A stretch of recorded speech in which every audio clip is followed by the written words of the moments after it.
Hello friends, তো কেমন আছো তোমরা সবাই? দেখো, আজ একটা নতুন ব্লগ নিয়ে চলে এসেছি। ব্লগটা হচ্ছে আমাদের রকিকে নিয়ে।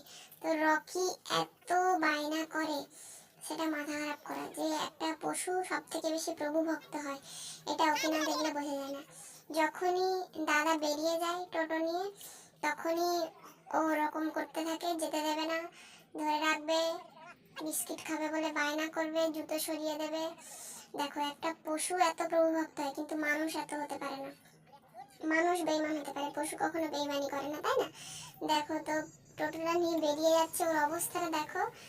হ্যাঁ, আর কার কার তোমাদের বাড়িতে এরকম পেট আছে? তোমাদের কার কার তোমাদের এরকম কুকুর বা বিড়াল বা কিছু আছে? কারা এরকম করে আমাকে কমেন্ট করে জানাবে। দেখো, কত শান্তি হলো না, ওকে বিস্কিট খাওয়াতে হবে বলে গাড়িতে নিয়ে যেতে হলো, তারপরও শান্তি হলো। তো ভিডিওটা কেমন লাগলো কমেন্ট করে জানাবে।